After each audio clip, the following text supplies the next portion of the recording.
Let me put you on game. Don't listen to people who lose or you'll do the same. Stop talking to people who don't give a f what you saying. Stop spending your money on weed, go hop on a plane. Stop pointing the finger. Welcome back to another episode of the Pursuit of Wealth podcast. Today we have a very special guest, Chris Parrett. He is the founder or one of the founders of Social Hustle here in Idaho Falls, a super successful, I would say multi-million-dollar marketing agency. So we're going to get his story. Where did things start for you? How have you grown to where you're at in a short period of time? And kind of like what new ventures are you kind of getting into? So first off, I want to thank you for making the time to come on. I know you're super busy. Absolutely. We had a little bit of fun making the scheduling happen. So excited that I could make it in here, and I've heard great things about it. So it's a pleasure and kind of privilege to come so close and be able to see like the whole setup you guys have built. Yeah, it's a little room, but just to give a little backstory, they're actually office right next to us. So it's nice. It's like we know of each other. We've been kind of connected through other businesses and stuff, but it's good to finally meet you and sit down and talk a little bit about the nitty gritty of your business. Thank you. Looking forward to it. Did you grow up here in Idaho Falls, or where did life start for you? So I was born in Colorado. Okay. I spent like 8 years there just outside of Denver in a city called Boulder. Okay. And then my dad, he was running a scuba supply store. So he developed the first round of dive watches for cave diving, for technical diving. Really? And so he was there, he was traveling and like showcasing them all around the world. And then he had an opportunity to move the dive shop to Arizona to a manufacturing center there. And so we moved from Colorado when I was like 8, 9-ish to Arizona, lived there for another 8 years. In the interim, he transitioned from scuba dive building to speedboat manufacturing. Really? So my grandpa had a boat building company there. He built a spinoff of it with him. And then we were there for 8 years and then into Idaho from like middle of high school. And so I got to do the cold, the scorching hot, and then back to the cold again. Why did they come to Idaho? What brought them to Idaho? So he ended up working. So my dad's been a serial entrepreneur, and after the boat side, when the bank collapse happened, nobody could get financing on boats anymore. Yep. And so he moved into a debt consolidation business, and the business partner he found was here in Rigby, actually. Okay. Yep. Interesting. What was your favorite location, spending a little bit of time in each? I loved Colorado. I've gone back and visited it twice, and one, Boulder is insanely expensive. So like even now you can get a tiny apartment and it's like, it's over the top, but I do not miss Arizona at all. Really? So Lake Havasu City, where I was at, is like 125. It's hottest city in America. Yeah. And it's also party capital in spring break.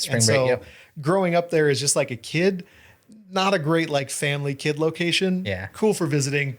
Would not live there though. Okay. So no desire to go back to, have you been to like Phoenix, Scottsdale area? So we've got the office now in Scottsdale. Yep. Love that. I'm looking at buying a house there right now. Okay. I'd love to spend winters there. Yeah. But I will likely not do summers there at all. Yeah. So that's our, Bree loves Arizona. Eventually you want to get over there as well. And she doesn't mind the summer. She's like, right now she's got her mini heater in her office cranked. And I'm like, it's like 70 degrees outside. Why do we have this on? So I'm always the guy in the office that keeps the heater on, but I think there's the limit of like heater to 75 and then like outside at like sun temperature. Yeah. It bakes me a little bit too much. Yeah. No, that's funny. So you spent high school here in Rigby? Yep. Okay. How was high school for you? Were you good at school? Was learning something you enjoyed? Yeah, absolutely. Like I was, loved school. I struggled with grammar, was always like one of my weakest ones, but like the sciences, math comprehension, those I loved, did phenomenal with. I did AP courses in high school. I did band, student council, debate. I was really active on everything that wasn't sports. Got it.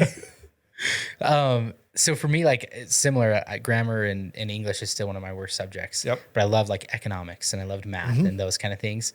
Did you end up going to college after high school, or what was your journey like from graduation? Yeah, so I did college at BYUI. Okay. And then I started probably like 5 or 6 years ago, I started a master's degree, and I got into like one day of the master's program and I was like, I'm not ready for this. This is way too much to take on. I was like, bachelor's is great. I started in, I was like, this is just, I think I overestimated the value of that. And I got into the curriculum and I was like, so much of this is just over the top for what I'm trying to acquire for tactical skills. Yeah. If that makes sense. Yeah. What were you trying to get your master's degree in? I was just trying to get my MBA. Okay. Yep. Got it. Why? What triggered that? Were you just trying to improve skills? Yeah. So when I was at the INL, or the Idaho National Lab, it's the local nuclear facility. They offered to pay for it and said, hey, if you do it, you can get a little bump in pay, but we'll pay for you to go to college. And I said, yeah, why not? I'll try it. Signed up. I got accepted, and I started. And I was like, it's not worth the headache. It's just not. So you got your bachelor's degree. Yep. Where did you start work right after graduating college? So when I was in college, I started working at a marketing agency, actually. Okay. And this is how Dallin and I got connected. Okay. So I worked at a place called Netmark. Dallin had worked there, had left to go to a client. And while I was working with him, he became the client I serviced. So I was his ad tech rep, his technician. Got it. And while we were working together, Dallin got a hold of this contract on the side and said, hey, I was chatting with this company on Instagram. They want us to do some Google ads for them. I told them we'd do it, but I don't know anybody that does Google ads. They're only going to pay us a commission basis. So it's pro bono until we get results.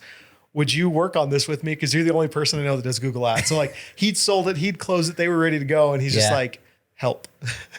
And that kind of is his role now within Social Hustle, right? Is he's going out, getting the contracts, talking to people. Yeah, he's the personality, right? So like he's the one that goes out, chats with everybody. He's the smiles, kiss baby, shake hands type of person. Yeah. And then our joke was, Chris, I'll get the credit card and you'll figure out how to fill it. And I was like, all right, we'll do it. I love that. So how long were you working there at that marketing agency?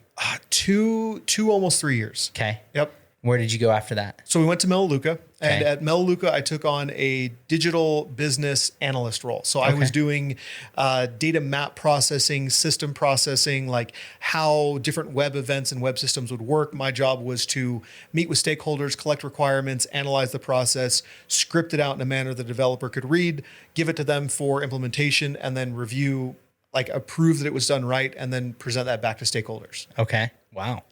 And how long were you doing that for? Another 2 years. Okay. And then how'd you end up at the INL?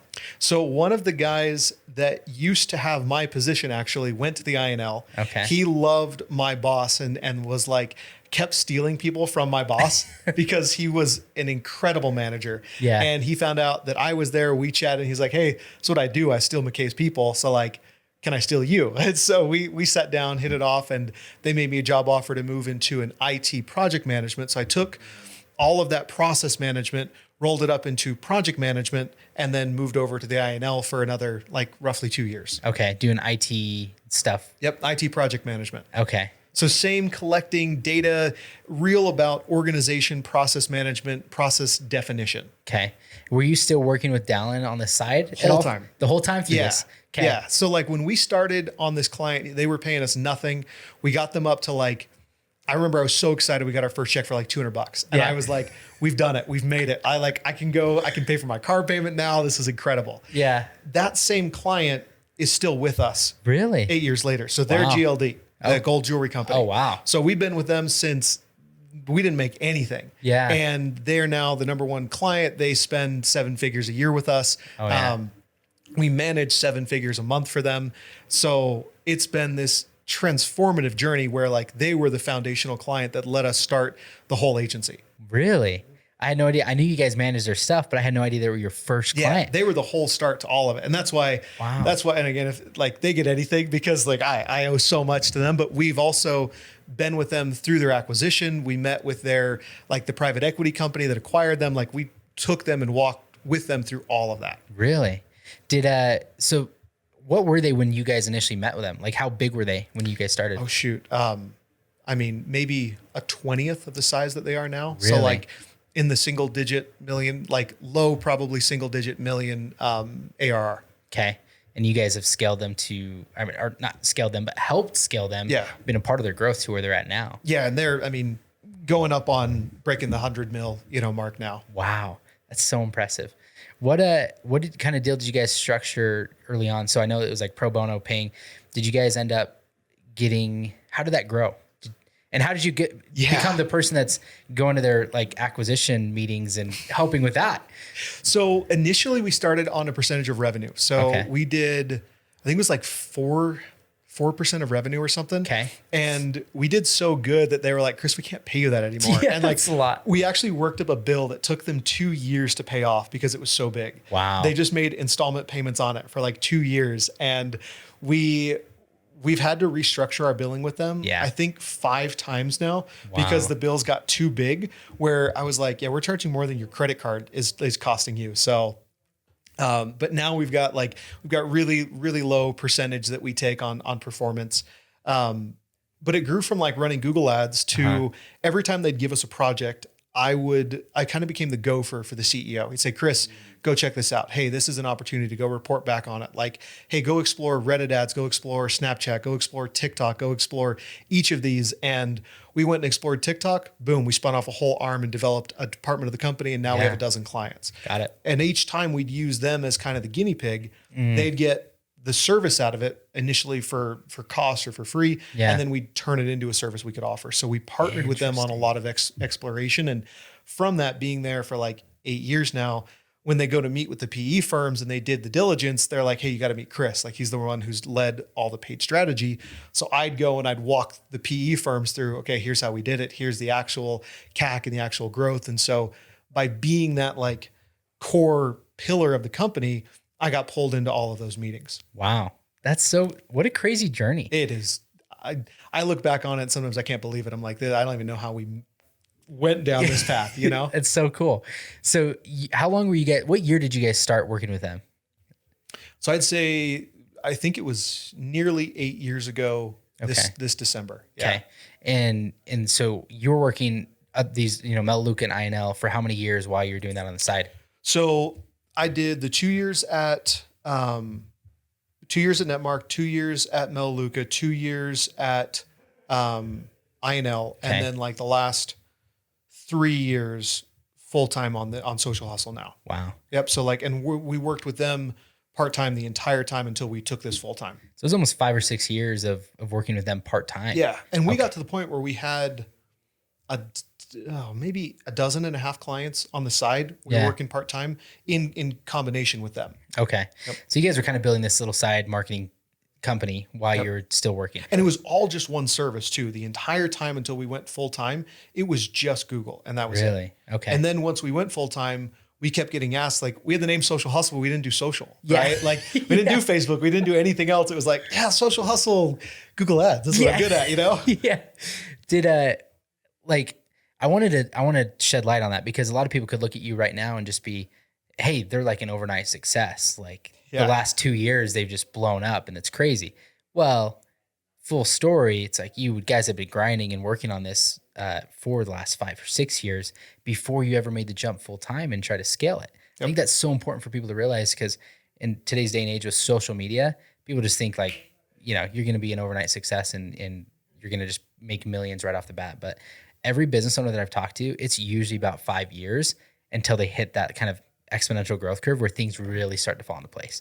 It's no different for you guys. It's something that I feel bad for young entrepreneurs, especially with social media, is there's all these ads in these courses that are like, hey, we'll build a shop for you. We'll build a store for you, run your ads for you. You'll make $100,000 next month. And I'm like, I'm now at a point in life, 8 years down the road, where it's like, hey, I can take a vacation without too much worry. I can, my wife needs a new car. Great. We can go get a new car. I'm not buying a, out of the world, but it's like, we've worked our tails off the last 8 years. And it's like, great. We have a nice, modest home. We have savings. We have retirement. We're able to live that life. And it's like, this is really cool. We've gotten here. And I like meet with these 19-year-olds and these 20-year-olds that are like, they're almost depressed that they haven't achieved that success. 100%. And I'm like, guys, I lived in an apartment. I split it with a high school buddy. Like, I built the company sitting on the kitchen table on like a $500 laptop. Yeah. And I stressed every single night about the fact that I was putting my heart and soul into this. And now, even 8 years later, like, it only takes a couple things for the tower to come toppling down. Like, it's good, but it still scares me every day. Like, I'm still chasing this relentlessly because I want it to be as stable as possible. Yeah. And as you grow, your overhead increases, and now your expectation of any kind of service or sales-based industry, it's like, I have that fear of like, where's the next sale coming from? Like, we had a great month, but like, what's next? What are we doing next? And you're constantly pushing and driving. But I agree, because I have younger like cousins and brothers, and family members that are in their early, like 19, 20, just graduated, and they are like, they feel depressed because they don't know where they want to go in life. And I'm like, guys, just go explore, enjoy your life a little bit, go to school, dabble with different things, see what like comes naturally to you. You don't have to have it all figured out, but they feel like they need to be making $1 million a year because these Instagram 20-year-olds are making $1 million a year. And so much of it is either fake or it's nepotism, right? I see that so often where it's like, I wish there's this band going on in the UK where like they're going to say, hey, here's a filter, right? And they're going to warn you when an image has a filter. Yeah. I wish we had the same for content produced by like under 25-year-olds. And now there are some amazing success stories out there. Take nothing from them. Yeah. But so much of it, I wish they could understand the truth of it. I also feel like that 18 to 22 should be a discovery period. Absolutely. Where like I spent so much of that chasing the dollar because I thought that's what was all that mattered. Mm-hmm. And I wish I'd spent some more of that just enjoying life and experiencing life and like learning you can still travel. You got to do it cheap. You got to do it smart. You got to grind it out. But like figuring out what I wanted to be and who I wanted to be rather than like, okay, if I can make another $50 a week, I can do this and this and that. Like, that's what my focus became. And it's like, I fear that when I was younger, I may have lost a little bit of the flavor of life doing that. Alex Ramosi says, I don't know if you watch him at all, but he said that when you're in your 20s, all you want to do is become a millionaire. And then when you're a millionaire, all you want to do is go back to your 20s. Yep. I remember that one. So it's like, it's so true. We one of our pivotal moments was we took a trip to Thailand when we were in college, both working, like Bree was working 2 jobs, one at like Jimmy John's delivering sandwiches and the other at like, she had her CNA. And so she would do healthcare for like stay at home patients and stuff. So she was working 2 jobs. I was going to school, playing soccer, working at the bank. And we took a trip to Thailand and it was on a budget. It was like, we found weird tickets that were $400 round trip and like stayed at this place that was less than $100 a night and rented a moped when we were there. And it was the funnest trip we'd been on. And we met this couple there who had been traveling the world for the last like 6 months. And we talked to them and humblest couple there from Europe.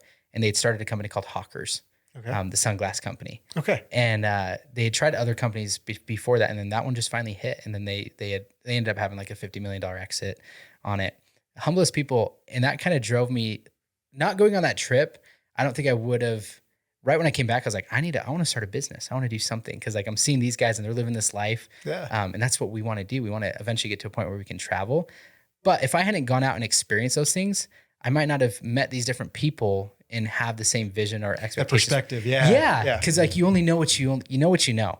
And so you're a product of your environment. And if you've never been exposed to business owners or entrepreneurs or people that are in that world, you might not think that that's an option. I think for you, seeing your father do these things was probably a pivotal moment for you growing up. It was, but at the same time, it gave me perspective in the type of business that I wanted. My dad was always gone. Like I remember my 10th birthday, I remember the only thing I wanted is I want you to take me on a bike ride. So I got all of my closest friends. They all showed up to my house with their mountain bikes. And for an hour, my dad took me on a mountain bike ride. Wow. And like that time with him, I didn't see him at night. I didn't see him in the morning. He worked insane hours. And like, I remember as a child growing up without a dad around for, I would say like leisure, right? Like he was there if I needed him to be, but it was never that like time having fun. And so even now I fight that with my son. He's 2.5 now. And like my wife, she's so patient with me Chris, I need you to put your phone down. Hey, Chris, Kyson's looking at you. Like, I need you to be present. And I have to fight that frustration of, man, I've got to get this work done. I've got to get this delivered to. That doesn't matter if my son doesn't feel loved and my wife doesn't feel loved. And so like trying to take those memories of it and make sure that I achieve the success I want, but that I don't allow monetary success to outweigh like family success, if that makes sense. Absolutely. Yeah. We just had our firstborn daughter. She's 9 months now. Congratulations. Thank you. It changes a lot of things. It does. It puts a lot of things in perspective, but it's the same way I catch myself sometimes at home. And because in both of our industries, there's things that are time sensitive or people have these expectations and you got to get back to them. But I try to like, okay, if I'm home, right when I get home, I'm going to be home for an hour, not use my phone because most things can wait an hour. And so then I try to get back on everything, but that's been so hard because you're trying to drive a business, but you're also trying to remember, why are you doing the business? for me, it's like, I want to get back to where I can spend more time with my family. And that's what it's about. And so a similar situation, my dad worked a ton, he worked for the Department of Energy, but then always had a side business. So in the winter, they owned a tax company. Okay. So he'd go to work 9 to 5, then from 5 to 10, come do all the tax work. Yep. And then in the summer, he had a landscape company. So he'd go to work and then on the weekends. So it was like me spending time with him was I'd go hang out at the go and do the work. Yeah. Yeah. Go hang out at the tax office or go hang out at the landscape company and drive around to jobs. And so it showed me what entrepreneurship and owning a business could do, but it also showed me like, I want to design a business that doesn't absorb all my time eventually. So, and not that it's going to happen day one. It's like over the next 10 years, I want to build a business that can allow me more freedom, but I know I have to sacrifice up front. I was gonna say one of the big, just like phrases I've heard when it comes to business ownership is collateral damage, right? And there's a mentor of ours that's working on a book about this right now, but it is the collateral damage of entrepreneurship, right? And how do you mitigate or minimize the impact to family, to relationships, to friends, to mental health, to physical well-being? You know, I had a meeting today with a hormone specialist, and I'm going through this big like blood panel. I'm looking at NAD+, I'm looking at like biohacking, and how do I now recover my body from the 12 and 18 hour days I've put it through for the last few years. So it's like, how do I maintain that in perpetuity for my kids? And all of these, I think, are collateral damage of the lifestyle we've chose. But at the same time, I don't think I do it any different. You know, like I got here, I love it. It's what I'm doing. But now it's like, okay, how can we be as like cautious and as prepared as possible for what's coming? I love that. Is it a business coach that you guys have? It is. So it's actually a client of ours that has become a business coach of ours. And like, he took a $50 million plus exit, now working on the fun business side, and just lucky enough to be able to have him willing to kind of coach and mentor and teach us. I love that. It's so powerful. I'm a bigger proponent of like, you need to have coaches. You need to have somebody that you can talk to about business that's not directly tied into your business, because they can give you that outside perspective. We hired our first one this year, and he's a pit bull when it comes to like accountability. Yeah. Like I told him about my issues with like family and making time and like prioritization. And he's like, Chris, do you own the business or not? And I was like, well, yeah, but I have clients. It doesn't matter. The family's not happy. Like, what the hell are you doing? Yep. He's like, he hones in on what the issue is. And he's like, either you're a man and you own it, or you let the business own you and you never get out from underneath it. And I'm like, I appreciate that. There's some realities here I have to deal with, but like, I understand what you're saying, you know? Yeah. So I could not agree more that if you can get a mentor who will, if you're young and you're in the space and you're getting started, like making that connection with somebody that will give you advice that you need to hear that your friends and your family won't, has been so essential for me this last year. Yeah. And finding that business coach that can give you, I leaned on my business coach. I mean, he's mostly in the, how can we be a better business and what do we need to be focused on? But when I had our first child, it was, hey, John, I'm actually like, I need to talk about maybe personal life on this one, because I'm not, how do you balance it all? How do you be that father that you want to be and be the business owner and be there for your agents? And so I leaned on him a lot, because he's, 40 something and he's been through this. He's got kids. He knows what it's like juggling a business and being a parent. Yeah. And so, that's something that I had no idea. And I could have just suffered through it, or I could try to like seek help and knowledge from somebody else that's been there and done that. Right. So so you jumped into Social Hustle full time 3 years ago, or 3.5 now. Yeah. It'll be 4 at the end of the year. Okay. Where was the business at when you jumped in full time? How many clients did you guys have? Probably around between 12 and 18. Okay. I think we were right somewhere. I think we were closer to 12, honestly, when we jumped off. It was enough to replace Dallin and I's income, and that was it. Not a dollar more. Okay. And his parents gave us a broom closet to work out of that was about the size of this room. Okay. We had 4 of us in there, each one in a corner, and like we were just hustling, looking for $500 contracts, like just enough to cover the bills. And like, I remember we got a contract for like $1,000 a month, and I thought our world had changed, and we were everything we could just to make sure I can keep a house and a roof and food, Yeah. At what point, what was that first year jumping in full time? So you guys started with maybe 12 clients. Where'd you end up that first year, if you can remember? Yeah. I mean, I know that we've grown. So every year for the last 4 years, we've grown 100% every year. Wow. And so we grew by 12 clients. We picked up 6 clients for twice the value, but we were able to acquire enough to double and bring on 2 people. So first year was Dallin and I, and Christian coming on to do some photography. Christian's your brother, right? My brother. Yep, okay. Exactly. Okay. Yep. And then Ashley Green came on and joined us. She was with us for like a week and then found out she was pregnant, super sick, left, came back 9 months later and joined us again. Wow. And then it wasn't really until year like two and a half where we started bringing on like actual employees. So we got an office down by where Prep used to be, over in the Tower Insurance building. Yep. Then we had 2 more employees there. So we were like 4 or 5. We had a front desk person. And then in the last 12 months, we've scaled up to 22 total. Wow. So just exponential takeoff on staff. Not a whole lot of decrease in profit, but a huge increase in top line, right? Yeah. And so now, just in the last like 30 days, we're in the process of getting back to a profitable standpoint. So we pulled out of savings, we dug into like money we had saved, and it was like, okay, that's a scary red light again. And like I could see the numbers, I can see the contracts, and now we should be back into a more comfortable, profitable position now. And I love that you share that, because a lot of business owners don't share the struggles. I know a lot of business owners that actually don't even run a profitable business, but they never share that, but they act like they're running a profitable business. But when you're growing, and I've seen that similar, it's kind of fun because I think we're on a similar, you guys are, probably outgrowing us, but on a similar growth trajectory, because we were in a small office off of Homes when I first kind of heard about you guys. And you guys were over in that, sharing an office with a lender or in that space over off of Sunnyside kind of. And I was like, oh, that's cool. Like a marketing agency. And then, we've kind of grown. We're at about 24 people with staff and agents. You guys are at like 20 something as well. Yeah, like 22 both in the bigger offices downtown. Yeah. And so it's kind of been fun to watch you guys. But a part of that growth is your profitability, and Alex Ramosi talks about that too. Your profitability will decrease at some point, because you doing the work, you're always going to have the highest ROI. Oh yeah. But in order to scale, you got to get out of doing the work and bring other people in to do the work. But you now have salaries and overhead to cover that, and so your top line revenue increases, profitability decreases. But then you've got to focus on, okay, now that you have more time, what can I use that time to be able to scale top line even further? Correct. To increase that profitability. And so I love that you're willing to share that, because a lot of business owners aren't. But it's a real thing. It's real. When you're scaling, everybody just thinks that you're making money hand over fist. The reality is, you're probably making less. When I started growing, one of my most profitable years was like 2021, when I had like a 4-person team. Oh yeah. But it's because my production was like, I was producing a ton.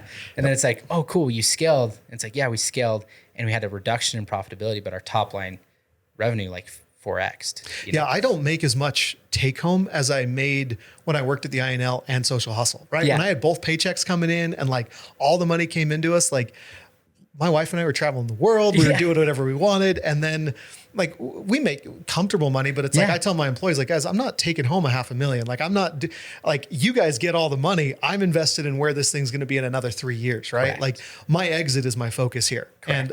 And I think a lot of people forget that transition that you're talking about is freaking painful. Oh yeah. Like I've made 3 offers now for employees over $100,000 a year. It's freaking terrifying. Yeah. Like, okay, there's another just 10,000. Who are we going to get? Like, I hope we can pay this. Yeah. And they've been phenomenal. Like I couldn't do it without them, but like every month this year, it's tight. And then like if a contract doesn't get paid, or like dealing with collections and invoicing and like some of these nightmares gets a little bit crazy for sure. Oh yeah. Everybody thinks that once you get to a certain level, like your problems go away, and it's like, you just get different problems. Oh yeah. It's like you had probably different problems when you were a small team, but now as a bigger team, you have different problems. You're not the same, but they're just different. They're still problems. And so, I love that you share that. And the focus of the business owner, it's the same thing with me in real estate, is making money off the team is not my end all be all goal. My end all be all goal is to build a machine that I can also leverage into other things like we talked about. And then that's kind of what you're doing with Social Hustle. Cause for me, I'm building a machine that generates a few hundred transactions a year. Okay. Yep. Well, now where can I use that machine and put pressure into touch other things that those people are already needing? Property management, lending, title and escrow, construction, all those other things. Yep. And I think that's kind of similar with your business. So first off, did you think that you were going to be here? Like looking back 3 years ago, would you have imagined you'd be where you're at right now? Not even close. Like we always said, this is what we didn't want to become.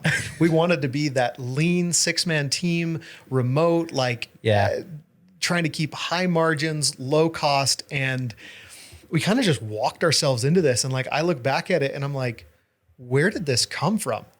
And to the point now where it's like, we get so many, like I have to harp on Dallin to say no to stuff. Like I'm like, dude, we can't do special projects anymore. Like we used to take special projects because we needed the income. And now I'm like, dude, if you give me one more special project, I'm going to keel over. And so much now it's like, we're focusing on sustainable clients, sustainable partners, and trying to do the exact same thing you were talking about, which is like my time is now trying to find what are investments and projects I can focus on that I can use the engine I've built. You and I were talking just a second before this on a company I just bought into. Yeah. So I signed the paperwork last night. I'll cut him the nice fat check on Friday, and I'm buying into a company called the Dividend Tracker. Okay. And so it's a SaaS company that allows you to track your upcoming dividend payments, to look at potential companies to invest in and what the dividend payouts would be. Really a be-all application for people that like investing with dividends in mind. Got it. And this company had grown. How'd you get in contact with them? So it was actually one of my best friends. He started it. Okay. And a couple years ago, I had an opportunity to invest in one of his companies, and he wanted like $6,000, and I was only willing to pay $5,000.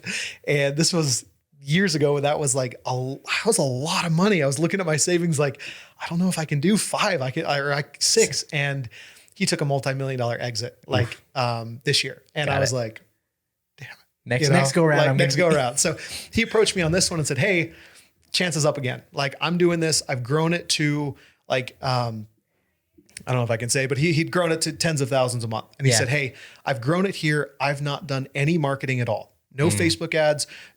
I set up his Google ads for him for free. Yeah. And I've done no email, no SMS. I want to scale this thing 4X in the next 2 years. Do you want in? And I said, hell yeah. And so we went through all the numbers, did the evaluation, got on it, and said, yeah, this is what I'm going to do.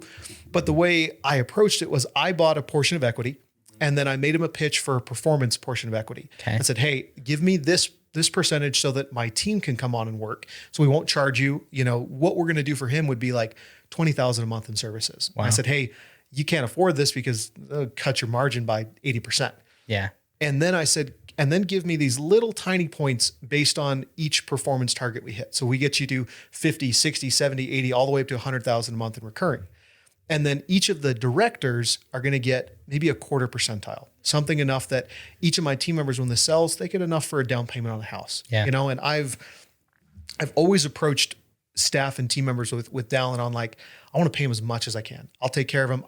One of the first things I did was healthcare. It was vision. It was dental. We have disability, short-term, long-term, all of it. And like, if they're happy, they help me out every time I need it. And I go to bat for them for anything they need. Yeah.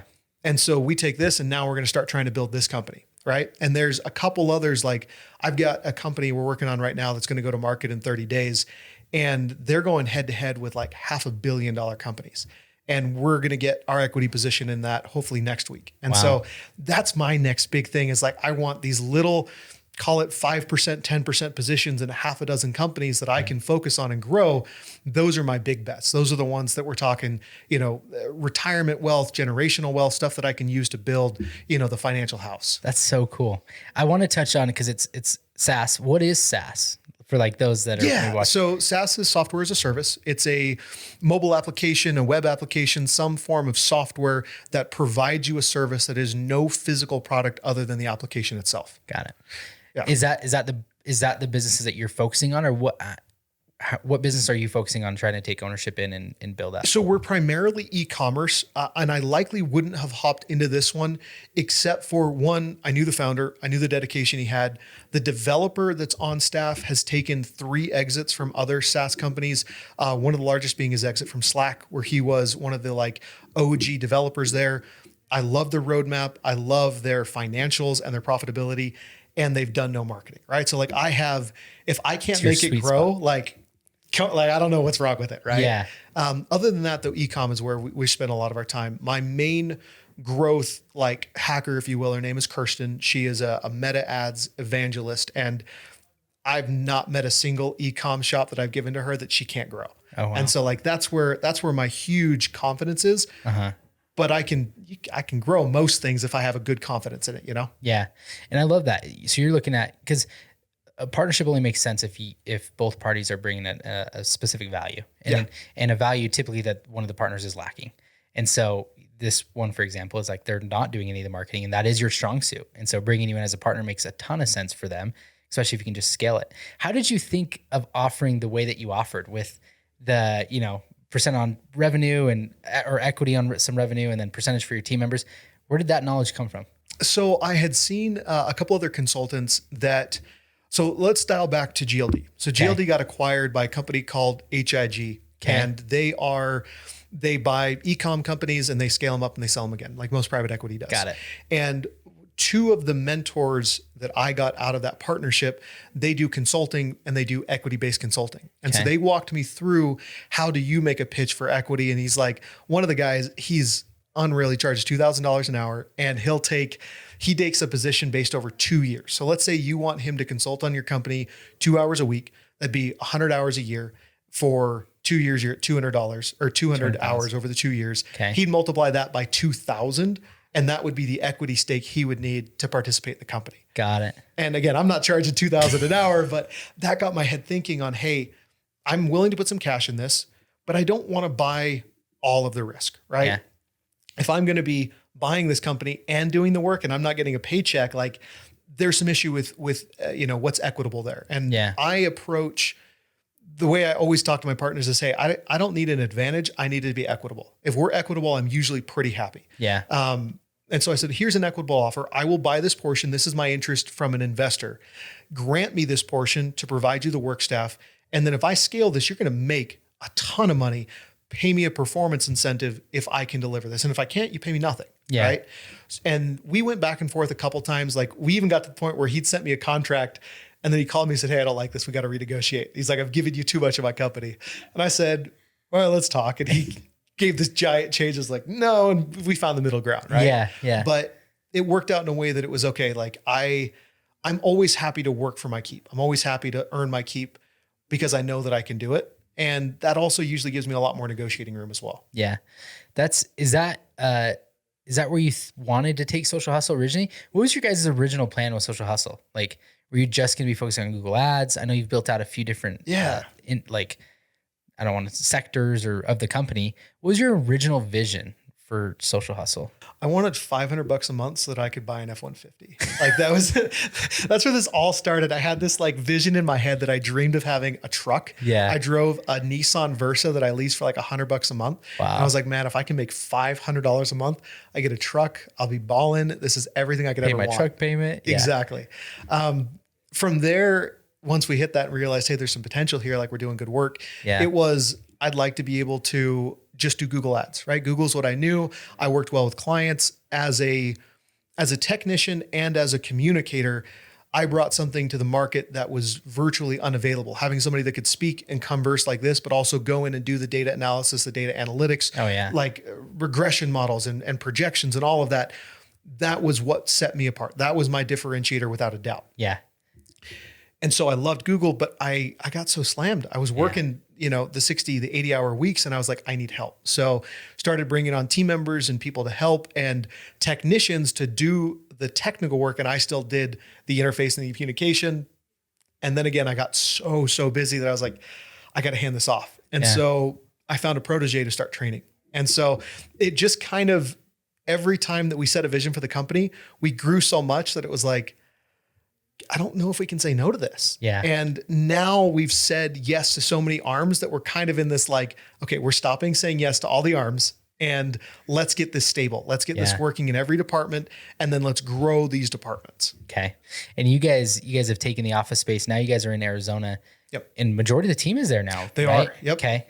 Are you guys planning to continue to run 2 offices? Is it you planning to go full time over there? What's kind of what do you see the next few years? What will most likely happen, I think you guys actually toured that when you're listing it, right? Yeah. So you guys are working to help us fill that office right now just because we're down to 4 people. And it's like $5,000 a month. And now I'm paying $5,000 a month in Arizona. And I'm like, sure like to have $5,000 a month back. I've got 2 ladies over here that are moms. They're incredible, but they can't do the work from home every day or the kids will eat them alive. And so we'll likely get them a smaller office. Arizona will probably become the central hub because that's where Dallin's at. Yeah. I will work, I work a couple days a month out of the office, but I've set up a home office and I get started at 7 and I work to midnight, you know? Yeah. So like the home office is really, really convenient. Yeah. But yeah, most likely Arizona will become the hub. And like one of our 2025 goals is to get like the factory build done. Like I want to have the production space and the photography, videography space, the working space, the collab space. Like we call it our fantasy factory dream, but like for marketing and content creation. That's awesome. I love that. Why the move to Phoenix, or like what pushed that? So Dallin wanted out of Arizona. He was originally in Austin. We had some clients out in Arizona. The mentor I mentioned earlier, he was operating out of Scottsdale. So we actually got a temp office in his unit. He moved out. We took over that lease. And we also had a couple of young guys here. They're, sub 21. And Idaho Falls is not that exciting if you're in that age. So like they wanted out.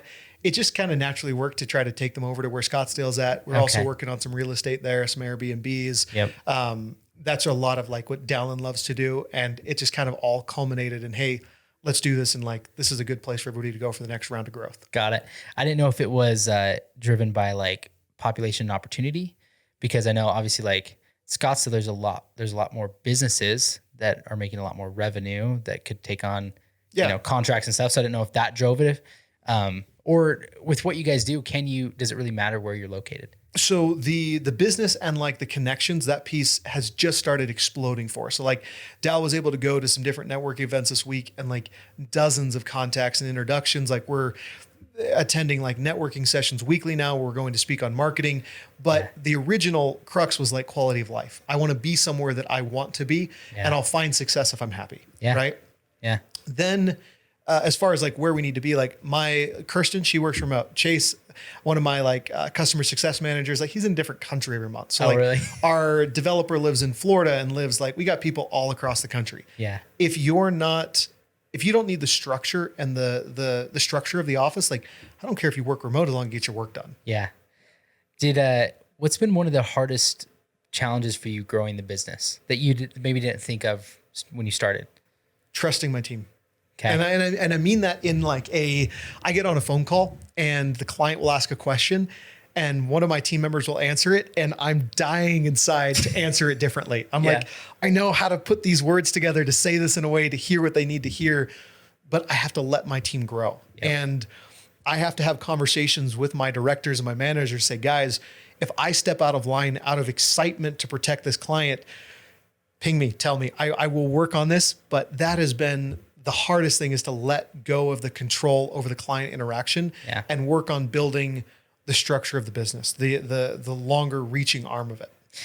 So it's basically saying taking you out of working in the business and working on the business. Yep. And I think that's where a lot of business owners struggle, is because they just get focused on, they care about the business. It's their baby. They're cared about the client experience and they feel like they can deliver the best service, which you are a great communicator and you probably can deliver the best experience, but that's not going to allow you to grow and scale. I can't do it for everybody. Yeah. And so being able to, train other people to do it and understanding that even if they do it at 80% and it gets done and you don't have to do it, right, it's probably better. Yeah. There's that famous quote that, no employee is ever going to love be as passionate about your company as you are. Yep. And my acceptance of that has been a journey for me to get to the point where it's like, okay, that was not the perfect sentence. That was not the perfect email. The wording there was not perfect, but I didn't have to do it. Correct. Right. And that is without a doubt the hardest thing that I've faced in the last 18 months of growth. Yeah. Would you clarify, or would you classify yourself as a control freak?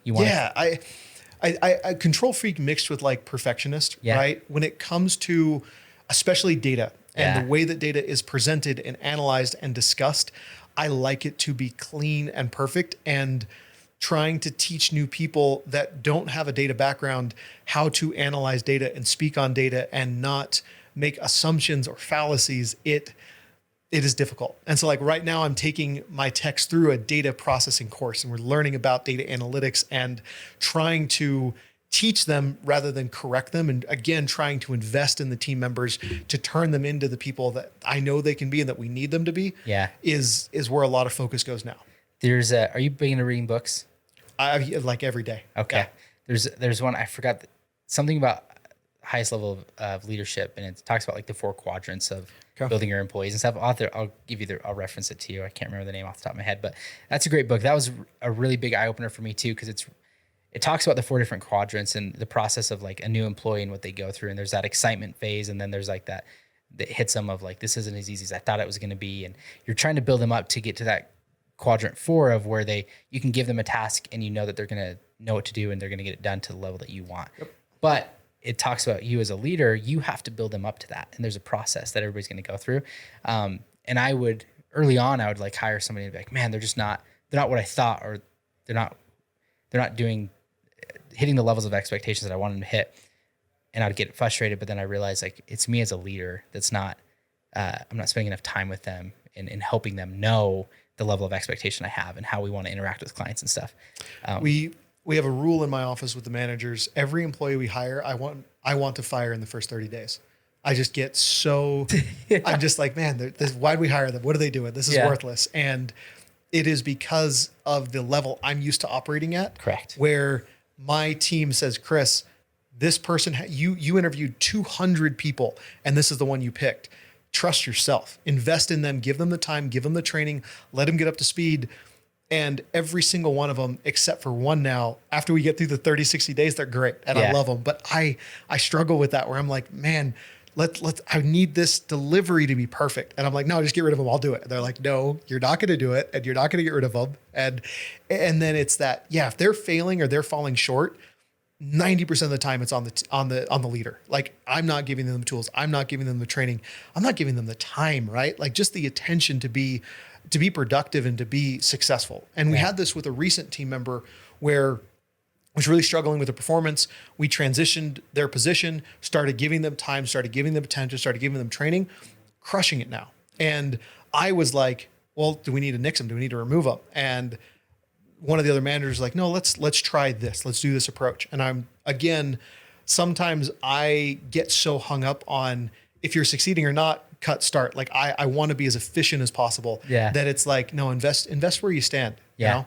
That's been a huge lesson for me because I'm the exact same way. Every hire, I'm hard to even bring on the hire because I'm like, what are they going to do? Right. Do I even have enough to fill a 40-hour work week for them? Every hire I bring on, I do, and then we max them out, and I'm like, I have more stuff I need to hand off. Yep. And so it always works out. But same way, like we hired an EA just recently, and she's only been on for like about a week and a half. And what's an EA? Executive assistant. Oh, okay. So we hired that. She's probably the one that reached out and got this all scheduled because I wasn't being consistent with my podcast, and it's like something I wanted to do, but I just didn't have time. And there's like few little instances. She hired a handyman that I wouldn't have hired, and he charged way more than the other handyman we use, and they're just like, I should have just done that, but no. That was a coaching lesson of, I didn't tell her that this handyman was cheaper and that we could have used him. And so it was a reflection of me, like, I just haven't spent the time, and I got to be happy with she's come on with little training and taking the bull by the horns and trying to help out in every single way she can, which I'm so appreciative of. And I got to remember, like, let me just pour into her for 60 days. Exactly. Yes. And see what she can do after that. And I think it's important for a lot of business owners because a lot of people have a hard time giving away control. My wife's the perfectionist. Like, grammar is her thing. If you're not good at grammar and you send a bad email, like, it drives her nuts. Oh yeah. That's why I send my wife my stuff to read. She'll I get it through Grammarly Plus, and then I'm like, hey, Lauren, will you look at this and make sure I don't sound like a moron here? Yep. I do that with any important email that I have with big clients. I have her do it as well because that's her thing. And but she has a hard time letting go, and growing the team has been hard for her too because every time we go into a meeting, she wants to just say, oh yeah, who's gonna do that? And she'll try to put everything on her own plate. And I'm like, the goal for you is to go out to these meetings not having anything extra. Yes. You got to have nothing extra on your plate. So you got to be willing to delegate everything. And we're still working through that process. But that was one thing that our coach told us is you going to more meeting is not productive for you if you're walking away with more tasks every. You've got to be going to every meeting, leave with 0 tasks. I like that. Just give it all away to other people and be okay with that. And then you focus on coaching them on how to do things and doing the high level business stuff. Because for you, your highest ROI is going to find those bigger clients, negotiate those bigger deals, buy into companies where you're going to have potential exits. Let the other people handle some of the communication with clients and you go do those things. And it's even to the point where it's like, I have to be willing to risk some of those clients, right? Like there's some smaller ones or some ones that could I jump in and save it and fix it? Yeah, I probably could, but at what opportunity cost? Correct. And I think that's been the hardest part in the last 6 months now is saying no and realizing opportunity cost and like hey, I'm sorry guys, I can't hop on and do that. Like my calendar, I think it was like 3 weeks ago, I was looking at my week and I had like 3 hours to think. And that was it. Yeah. And I went through and I just declined a whole bunch of meetings. And I sent a whole bunch of emails, said, hey guys, I'm sorry. I love attending this. I love hearing. I can't. I physically can't afford to be on this meeting any longer. Yeah. And I cut back to try to find 16 hours of time in a week to be able to work. Cause I have this, so I use Notion for my task keeping, and like my board had grown to like 30 items of work I needed to do, and it wasn't getting any smaller. Yeah. And so, yeah, I have to be willing to, like, as an owner, risk some of those things to try and really steer the ship and guide that for success. Yeah, 100%. And that's what's so hard. Like as we've grown, my days have come up with like meetings and deciding. One of my other business coach mentors, he's like, you need to audit your calendar on like a monthly basis. And what can you offload that's like, your team can take care of that. You actually don't need to be a part of that meeting. You want to be. Yeah. Yes. It's like an ego thing of like, I want my input on this, but actually for me, operations is not my thing. That's my wife, and we've got an ops manager, but I'm still sitting in on the ops meetings. And literally last night I was like, I don't think I need to be in the ops meetings anymore. Because what am I really inputting? You guys are figuring out the process and stuff. Let me go out and get the bigger contracts with builders and do all the other stuff that is going to bring in more revenue. And I think you and Dallin have a great yin and yang. Oh my gosh. Because you guys you put us in the same room together. You know that it's two sides of a coin there. Yeah. Like you sound like you're the operations, kind of the structure of everything. And he is like that front facing, like you said, that goes out and does the contracts. Because a lot of business owners try to do this by themselves. Could you have done this by yourself? Not a chance. Do you think?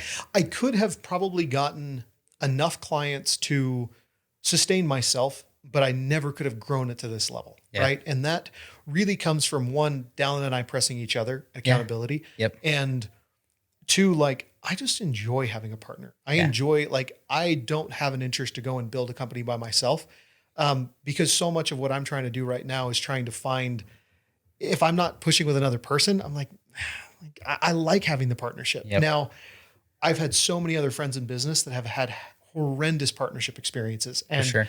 I would say like 90% of the partnership experiences I hear are poor. But for Dallin and I, like, we've had 2 fights in 8 years. Like, I would say 98% of the time we're aligned in what to move forward. The only discrepancy is like trying to spend less. For sure. And trying to, control expenses, he has his proclivities and I have mine. And like, at the end of the day, we'll look at the checkbook sometimes and we're like, got to scale back this month, But other than that, like, if you can find a partner that you truly connect with and understands you and compliments you, right? Like if I'd had another technical operation execution style individual, I don't think it would have worked. Yeah. But I can trust him to go out and drive that. He can trust me to manage the taxes, the finances, the booking, the HR, and the performance. Yeah. And when we need each other, then we come together. I think that's the biggest difference. And that's what I've seen from a human standpoint. You're going to gravitate towards somebody that's similar to you. Yes. And that's who you're going to want to partner with, but that is absolutely who you should not partner with. You don't want another technical operator. You want somebody that's going to drive growth. And I don't know, you maybe say like Dallin is a visionary. Yep. And maybe have you read Rocket Fuel? I have. Okay. Yeah. So like, maybe you're like more the integrator and making those things come to life. And even more so, I think that's why so many partnerships fail, because they go into business with a friend. They go into somebody that they're comfortable with. Yep. And like when I was first getting to know Dallin, like I grew up in a super LDS background, right? Yeah. Like that was what I was raised in. And Dallin is this like adventure, travel the world, experience life. And like our lifestyles did not mesh. Yeah. Our business acumen did, but it challenged me from a perception and a perspective and who I was to understand him in the way that he was. And I think that was so good for the business, right? Had I taken my best friend and gone into business together, they would have not challenged me at a fractional level that he did to evolve who I was and I to him. Yeah. I love that. There's so much gold in that. Cause I believe that like the key to growth is people. And so I think you need people to grow your business, but I'm a proponent of partnerships because I don't think that what you can do with somebody else is far outweighs what you can do by yourself. Couldn't agree more. And so I think aligning with, and then finding somebody that's in your weaknesses. For me, I don't like looking at the financials or doing that side of things. So I just brought somebody in that is going to take care of the taxes and the P&Ls and our budgets and where our expenses are. Because for me, I didn't like looking at it. And so I'd say, oh, our overhead has increased, put my head down and go sell more houses. Like that was just my motto. And that's always Dallin's solution, right? It's like, we just need one more client that'll cover the expenses. And I'm over here like pulling apart P&Ls like, okay, well, this went up and this moved and this expense. And yeah, that's exactly how it happens. Yeah. So I think you need that yin and yang. But for a lot of people, they don't want to give up that ownership in the company. It is hard. And we've nudged on that a couple of times where a racy chart, for example, right? Like trying to put out responsible, accountable, informed, and considered, right? Mm-hmm. And making sure that we don't step out of our lanes, because sometimes I try to get into his lane and he's like, Chris, brother, I love you. And I will do what you want me to do here, but this is what I do. Yeah. And I need you to trust me here. Yeah. And sometimes I do have to have that blind trust on things that I may not believe in. And it normally works. We had a couple failures, right? We had a couple big failures, but a couple really good wins. And that trust he's earned it. And I have to remember to trust my business partner in that manner. Yeah. And I look at, Bree's kind of a business partner in this because she actually does run a lot of the operations and stuff. And, we have that husband and wife dynamic, which is interesting. But a lot of people can't get into business with their spouse because they don't have that. She makes decisions on marketing and stuff where you can ask my opinion and stuff, but at the end of the day, that's like it's your realm. That's your realm. And I focus on what I'm doing and that's my realm. And we have that really good, we respect each other in our lanes. I think that's what's helped. But a lot of people butt heads when they try to cross over and they don't have that trust factor. Yeah. So it's super, super interesting. Where do you guys see yourself in 5 years? So the goal in 5 years is to I'd like to take an exit from Social Hustle, but not a full one. Okay. I'd love to take what we have created and integrate with a larger agency to provide our systems and our approach and our acumen. The biggest thing we focus on is all of our technicians having a personality, if you call it, right? Yeah. So like when I do interviews, Dallin has to interview every single person we hire for a vibe check. Oh, really? That's what we call it. Say, hey, great, you've passed the technical. Now you got to pass Dallin's vibe check. Yeah. And I focus so much on our culture and our integration. And I took the whole company on a cruise at the start of the year. Saw that. And the only way you can do that is if you like everybody. Oh, right? For sure. And I don't hire people I don't like and I don't genuinely enjoy their company. Yeah. And so being able to take that from one, we're profitable and we're successful. And two, I want to take that and expand that at a greater level. So that's definitely, there's some opportunities, some different agencies we've met that love our model, the way that we do business. The other option would be, we'll just continue to grow the way that we're growing. Yeah. And then I want to be able to continue to find these businesses to invest in. So we've got a couple now, we've got the ones I talked about pending.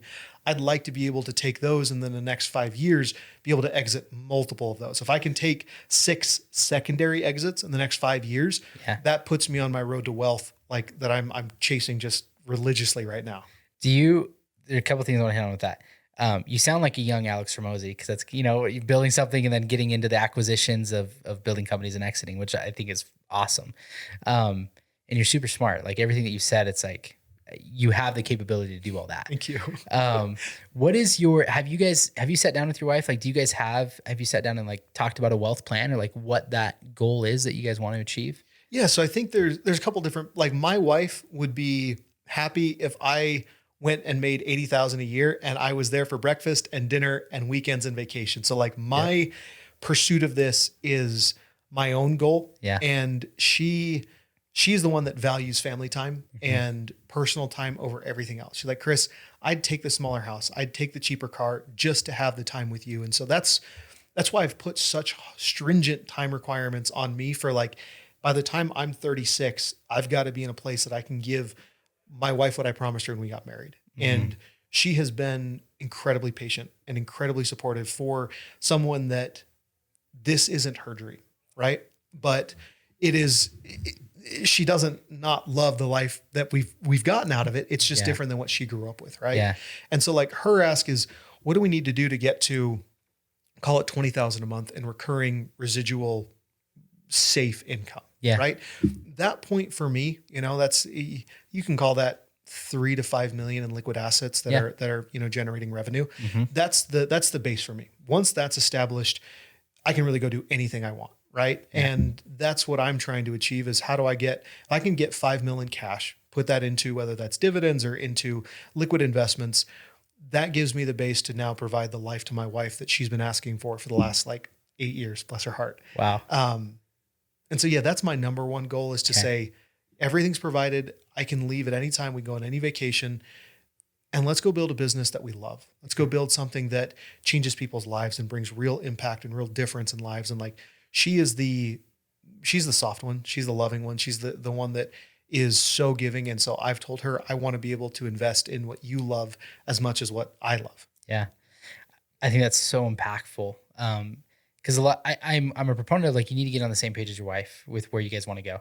Cause I think that's the biggest, can be the biggest stressor for a lot of business owners, is that they're not on the same page with their wife, because a lot of the times it isn't their goal. Like one of the, and it could be that the wife is running the business and doing that, and it's not the same. That's not what the husband wants. So, but understanding where both your visions lie, and you saying, I'm building this so that I can then at this time provide her with her dream, so we can both hit our dreams. I think that's so impactful, it's cool to hear that you have that number in mind too. Cause a lot of entrepreneurs they don't know exactly what they're aiming for. And that's one of the big things that one of my wealth coaches talks about is, what is that actual like cash flow number that you need? Yeah. Some people just throw out this weird, $100 grand a month. Yeah. It's like, okay, but realistically, how are you going to spend that much money? Like what would fill your needs? Like 20 grand a month. That's a lot of money coming in. And I think again, to like the young listeners, like you see these people that take these 50 million, these 100 million, like I'm gonna be honest, I'm not going to take $100 million exit probably in my life, right? If I can take a $10 million exit split amongst the team, yes. Maybe 20 million, absolutely. Yeah. But I have realistic understandings of like what I'm building, what I also have what am I willing to sacrifice to get to that level? What you are willing to sacrifice has to get so large. Oh yeah. And you don't need 50,000 a month. You don't need 100,000 a month. Yeah. If you've got, once you're making 30,000 a month, like everything in the world is open to you. Yeah. And if you can make 20,000 a month with no debt, you live that way for the rest of your life. Yeah. Right. That's my target, is to be able to have no debt, have enough income. And I say enough, 20 is a lot. I get that. Yeah. But enough income, I can enjoy anything in the world. I can provide college to the kids. I would love to be able to provide like with the community and with the youth group. I lead youth group here, every Wednesday. And like, I want to have enough that I can support and lift in my community and lift in my family. Yeah. I think that's so cool. I love to hear that. And to have that realistic goal, especially for the young kids that are out there that are thinking about building the business, and to understand you don't need as much as you might think that you need. And a lot of these people that are doing these, it's just so hard to tell who's real in today's day and age. Especially with all the cars. Yeah. I think that's one of the things I see the most of right now is like, so I've got my heart set on a Porsche Turbo S. Yeah. Like that is my dream car. I love it. I went and tracked it earlier this year. When I make one of my exits, that's my thank you toy. Yes. But you see these 19 and 20-year-olds driving Ferraris and Lamborghinis, and I can guarantee you less than 1% of 1% that are in them own them. Yeah. Or are not getting them from an uncle, a father, a grandpa, right? Yeah. Like there is so much falsely perceived wealth that, in my opinion, it takes away from the time and the investment and what it takes to actually be successful. Yeah. Like, go ahead. I was going to say, we for our agents, because my goal is, I want to teach our agents how to become wealthy so that they don't have to always sell real estate at the level that they're trying to sell right now. And that starts with like personal finances. So we brought somebody in today and we had a team training on like just personal finances. I love that. Budgeting, setting up like our IRAs and doing that. And then showing them a compound calculator of, hey, if you guys just did like X amount a month into investing in S&P 500, whatever, at 8% a year, what would that look for you guys? And it was like so mind boggling for some of them. And some of them are young, they're 22, 23, and they have time on their side. Like time in the market is so important. That's everything that matters, right? Yeah. And so it's like your guys you could be a step ahead if you take into some of these principles. And so because I know that ultimately, if I can teach these guys how to become wealthy and spend more time with their families in the long run, like they'll never want to leave. And they're going to give you better work. Yeah. Yeah. Like I force my employees to take vacation. Like I cap vacation, and at the end of like your year and a half working for us, if you're not taking a week or two of vacation, you're losing it. Right. Yeah. Like, and they get vacation for their birthday. They get vacation for like, I need them to take that and be with their family and center themselves. I try to protect their weekends and their evenings as much as I can. I'm not perfect about it, but I try really hard. Yeah. Because they're better people when they do that. 100%. I was going to say on the S&P 500 or the investing, like, I think again, if you're in this young 20s, like do it simple. You yeah. don't need to be like, how do I crypto hack? How do I find these special like investments and these quick returns? Like compound interest at 20, you will crush 99% of people. Yeah. And the consistency, Yeah. right? Like this investment I was talking about for the dividend tracker, I got my buy-in price for it. And I have a side account that takes a portion of my income every month and just hides it from me. Yep. Just puts it away. Yep. And again, consistent, religious about it. Got the buy-in price. I opened up the account. It was like $5,000 short of what I needed. And it was like, great, I have enough money. Great. Let's start the account again. Being consistent in financial management will set you up for so much success. Yeah. There's a book called The Automatic Millionaire. Okay. It basically talks about that. It's just like, it doesn't have to be hard. It's honestly not hard to become a millionaire if you're willing to take it over time. Yep. If you just put money away, a couple $100 a month into an investment where it's just gone, and it talks about the principle of investing in yourself first. So like investing in your retirement and your future wealth should be like your first thing, and then cover your expenses and then buy your whatever you want to buy after that. Yep. But like a lot of people do the reverse. They buy what they want, then cover some expenses, and then maybe if they have anything left over, it's like, but you need to reverse that and think long term. So, and if they just do that and it's just simple, they don't have to, buy into crypto early on. You look at, have you ever seen the growth chart of Warren Buffett's wealth? I think it wasn't the last like 10% was that exponential. Yeah. Okay. I think I have seen it. He doesn't hit his first billion until he's about 53 or 54. And then it was just nonstop. Just skyrockets. And I think it's the same principle as like your first million is always your hardest. And then you hit some like exponential growth and like things come easier, but it takes time.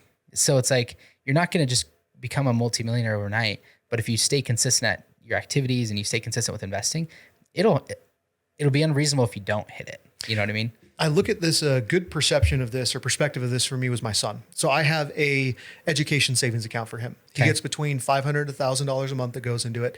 And I'll do that for the next 20 years, right? That guarantees that when he graduates high school, he has a minimum, I think it was like 175,000, 150,000. And if the market does well, it could be well into like the high 2s to 3s, right? But it's going to take me 20 years of commitment to deliver that and ensure that he has everything that he needs to go to college and have a down payment on a house. Right. And my wife, we were joking about it. She's like, you're not just going to give that to him. I was like, not a chance. Right. Like the goal is that the money is there to provide for our families and for our kids so they can have even more success. Correct. Right. I look at my little brother and he's in his early 20s now and he is crushing me. And he still feels like he's so behind, right? He met with the chief revenue officer of growth for Forbes 2 weeks ago. She has agreed to sponsor him to try to help him become a Forbes 30 under 30. Wow. And I'm like, and he's doing incredible connections. He runs the development and like the maintenance for HIG, the private equity company. He does all of their dev edits and technical. He's building sites for them. Wow. But still this perception of I'm not doing enough. I'm not moving fast enough. And I view that again with like the money, it's that consistent daily and that daily commitment of whether it's finances or resources or time will help you overcome that even if you don't ever feel like you're going to. Yeah. It's a hard, because I feel like that's a trait of a lot of them. I mean, most successful people have that fear of they're not doing enough. So I think it's good if you have that, but it can be detrimental at times too. Don't let it cripple you. Correct. It's like have that fear and continue to push, but don't let it cripple you and think that you're not doing enough. I think it's so important to look back. And that's why I ask about the question, are you where you thought you'd be 3 years ago? Not even close. You gotta spend the time to look back and reflect and actually be appreciative of where you're at. Cause I sometimes I'm like, man, I'm comparing my chapter, 10 to somebody's chapter 50. And it's like, we're not on the same, and I can't be comparing that. And I got to look back and realize how far we have come and celebrate the wins, but not lose the hunger of continuing to drive forward. So what's, to those young entrepreneurs, like, what would you tell them? If you were born in today's day and age and you were that 20-year-old looking at all these Instagram, what would be your piece of advice for those people? 95% of it's fake. I would say especially coming from a digital marketing agency where I have to make that content, it's all fake. And the people that are actually crushing it and killing it are the ones that usually are not posting that unless they're posting it because by posting it, it makes them money. Correct. Right. Second half would be enjoy the levels in between the stairs. You go up a flight, enjoy that level, celebrate that success. There's a constant hunger that drives us to go to the next level and the next level. And I forget sometimes to look back that the success I have now is what I hungered for 3 or 4 years ago. Mm-hmm. And there's a little bit of humility that you have to take there to say, hey, it's okay to be satisfied for a moment in time, to have a season of growth, have a season of success, but have a season of reflection and appreciation.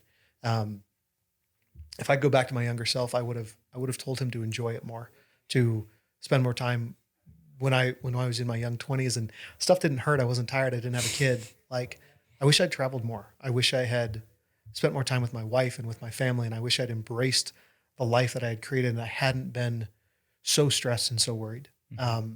Now there is a measure of that stress and that worry that drives you, and you need that. But we are like the country we live in, the success that we have available to us, the opportunity that's here. Like, so often I think we don't understand how good we have it when we start to find success. Yeah. I love that. I think that's all great. What are you most excited about in the next, like, do you have anything that you're really excited about in the next year? So one, I love what's happening with AI right now. Mm-hmm. A lot of people, I think, don't see that there's so many tools right now, right? 100 new tools a day, and 99% of them are trash. Yeah. I set time aside every week to test out like a half a dozen new tools. And I love what it is creating in the terms of scalability and in automation. And there's so many people that are like, hey, it's going to steal jobs. It's going to steal this. And there's going to be some jobs that are stolen. Yeah. But I think what it's going to do is it's going to raise the barrier of entry. It's going to require you to be better, and it's going to require more out of you. I can make a business plan in minutes now that used to take me hours to generate. Yeah. I can create briefs and documents and collect research and data and information in a fraction of the time.